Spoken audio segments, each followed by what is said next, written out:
I've had a binge eating disorder for most of my life. I've had a binge eating disorder ever since I was probably 8 years old. And it starts when you're young. Let's talk about that. I've overcame it now. It starts when you're young. Typically, when you're younger, you just eat those junk foods. You're a kid, you don't know any better. Like, it's not in any ill will in any way, it's not negative. And, it does suck because a lot of younger kids are just exposed to these very unhealthy foods and they don't realize how bad it is for them. So, as you get older, you get more stress naturally, and it just turns into a stress response. And I think the first thing we got to talk about is forgiving yourself and when that starts. So, it's no one else's fault and it's not yours. It's a natural human response, and the craving is normal. I want you to know that when you watch this, the craving's normal. As someone who's overcame it, it's not even about not having the craving, it's about handling it properly. As a stress response, some people it might be stuff's hard at school. You come home and it's just a crash right there. That's the word we'll use. You eat, and that sucks. And I know that there's a very heavy emotional weight because I feel that still on my shoulders sometimes. I think a lot of young men struggle with it today just because it's just the quick dopamine response. And I was the same way. For me, it was a stress thing. I think for some people, it could be depressive, it could be a stress thing. And not a lot of people even talk about, people act like it's normal, but then like not a lot of people talk about like the reality of like, okay, this sucks. This is what this is doing to my body. This is what this is doing to my mind. And I don't think that older generations get it. And I want people who are watching this, I want you to know that it is something that has happened to people. And those shredded dudes online probably go through the same stuff. Like, this is real. Okay. You are not alone. It is a real disorder. The first step to fixing this, just call to action here, is forgive yourself. Don't hate anyone. Don't hate yourself. Don't hate any of that. That doesn't help, and it's not necessary. It doesn't, and it's not true too. It is not your fault. If you want to go point a finger at anyone, point it at someone who's like working for a company and they're like evil. But even then, you can't stop them. Okay? It's not your fault. You need to take a breath. After you do it, because I'm not saying watching this video is going to fix it completely, what I can tell you is hard work and consistency does.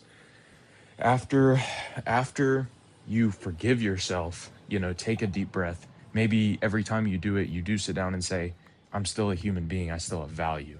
Okay. That's forgiveness. Okay. And just focus on that and pray on that. But then the next thing I would say is, to overcome it, what I did, and it almost sounds insulting how simple I'm about to make this, but literally just two things: calm down when the cravings come. B, the cravings are going to happen either way. I already said that, but it's true. And then C, you need to let yourself have junk food. The binge and restrict cycle is very real. Binge eating is a mindset, okay? You need to really focus on building healthier habits with food. That includes putting junk food in your daily diet. You need to track what you're eating so you understand your habits and patterns, and you need to get a healthier stress response. So when you're stressed, your stress response can't be something unhealthy. Now, that's a big thing with addiction that people don't understand is, well, a big reason that smokers smoke is because it de-stresses them. You need to lower your stress with breathing and calming down and living your life. But then, on top of that, your stress response, I'm sorry, but it's going to be way healthier to play video games or watch a YouTube video, right? Read a book, relax. And I know that's easy for me to say because I've been through the hard work. But trust me, as someone who's been through the hard work, you have to relax. That is how you're going to get through this. You need to sit down, and I know I'm throwing this all at you at once. What you do is you relax, you do all that, change your stress response slowly. This all happens in months, by the way. This took me 6 months to do before I even actually consistently started eating. I haven't binge eaten in 3 months. After you're done relaxing, after you figure out new habits and new things and you start trying to cut it off, you need to put junk food in your diet. You need to actually say, I'm allowed to have this much junk food every day. And the 80-20 rule is what I used. I don't think that's a big deal. I think it's a good thing. Doing that allows you to break the binge restrict cycle. You know what I mean? Another thing is when you're out with people and you're getting dinner, get dinner. Stop restricting yourself. You're not a bodybuilder. And if you want to be, you keeping the binge eating is not going to help you. It does not help you. You have to believe that you can get past this. That's the mindset change. Change your mindset, okay? It's hard now, but I promise you it works. Write down the things that trigger and either avoid them or learn to be resilient to them, okay? If I were you, I would just write down a couple of triggers, take a couple deep breaths, keep thinking about it, write down a couple more, and then, either weed those out or, figure out how to kind of just respond to that. Stopping binge eating, having a healthier diet with food, a healthier relationship, because I don't binge eat now, but I still have to have some junk food to like stay even. I haven't eaten in a couple of months, like I said, but like, you do have to almost have the humility and bite the bullet to say, okay, I'm still going to be able to eat junk food. No, I'm not going to be able to do this. No, I'm not going to be able to hit this goal or whatever right now, because that's just how it is. Like, you have to accept the reality that you are going to have to fix this. This is an injury that you have. This is a psychological issue. And pretty much the call to action here is, as I've said, take a deep breath, calm down, understand that this takes a long time, and you need to sit down and write down a couple of triggers, take some deep breaths, forgive yourself. Those are the first two. Just do those two things. And then you just need to say, I throw in the towel. I'm going to listen to this guy, or I'm going to do this. And you need to stick to that for months. And what I suggest is you say, I can have 700 calories of junk food. And I know that sucks because it's like, I don't want to eat any junk food. But you have to understand that if you keep doing that, you're going to stress yourself out again, and you're going to make breaking that stress cycle even harder. You can't do that to yourself. You need to find new habits that you do that are healthy or not as bad, okay? Let's use this example. The smoker who says, and this isn't I can't remember where I read this, but I know it's true. There's a psychology where if a smoker goes to a party and he says, I'm trying to quit smoking, and someone offers him a cigarette, he has a very much higher likelihood to start smoking. And they said there's a lot of research in psychology in the fact of when you don't change your mindset and how you think, okay, well, I'm still a smoker, but I'm trying to quit, that changes how you see yourself and how you're going to treat the smoking. It's the same way with food. I have a binge eating issue. I can't eat that. Now, that's a little simpler on our end, thankfully, but like, I really do want to state here, like, you have to change your mindset and say, I don't binge eat. You have to change your mindset and say, I don't hate myself because I binge eat. You have to change your mindset and say, I don't like my body, but you know what? It's not my fault. I forgive myself and I can get better.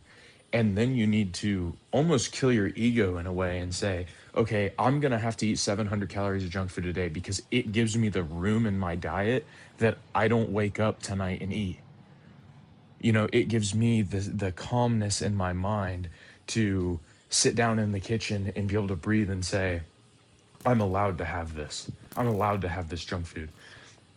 And not shame myself while I'm eating and not shame myself after, okay? Some things that you could do to change your mindset, like I said before, would be to sit down and breathe and just think to yourself and literally say to yourself out loud, I forgive myself. To say and to change and to say, I am not at fault for this. To say that, hey, out loud, this is real. What I'm going through is real. And I have the full capability to control and change it with hard work. Not in 1 second, not in a motivational speech, not with a pill. I have the opportunity to change my life based on what I do. It's not based on my IQ. It's not my height, my weight. It's not my predisposure due to my genetics, because it's none of those things. Those things play a role. But, Tom Brady ran a sub or a over 8-minute mile, okay? Which, for those of you that don't know, that's not good. For a professional football player going to tryouts, yeah, that's not good. Look up a picture of Tom Brady in the start of his football career. He did not look like the athlete that he is now. And he says it's hard work, right? It is, it's hard work. So to wrap everything up here, You need to eat your ego in a way, and you need to say, I'm going to eat junk food every day so I can actually calm down and not binge eat because I'm not restricting myself. You need to take a deep breath and get rid of those anxieties in your life that allow you and bring you to the water that is binge eating, right? That is you stuffing your face because you're sad or you're anxious or depressed. You have to get that and understand that breaking a food addiction takes 6 months, 7 months, 8 months. It took me about 6 months before I stopped. And I'm still, by the way, I'm not perfect. Like, I still eat 500 calories, and, obviously I'll go over with friends, to keep myself even so I don't binge eat. Because if I restrict, I'm going to fail, fail, fail. Step one, forgiveness, breathe. Step two, weed out some of those triggers. That can be as simple as, hey, the ice cream in the house doesn't help. That one is not a very important step, but it does definitely help. It's just a small thing that I know can help. Step three, allow yourself to eat junk food every day. Whether you like it or not, your ego has to die here. It dies here or you die with it. And number four, you're not perfect, okay? That forgiveness needs to kick in, but that mindset change and that habit change, okay? Like the mindset and the habit go hand in hand, have to change, right? That's really all I have for you. If you do everything I said, I know I ramble, but if you do everything I said, I promise you it does go away. So, love you guys. I hope that this helped in some way. Always look into the research of this stuff. This is a very serious topic. There'll be more videos about this, and leave a comment about this stuff. If you're brave enough, leave a comment. And if you can't, don't be ashamed of yourself. Self-hate is a root of evil. Goodbye. Please like and subscribe. See you later.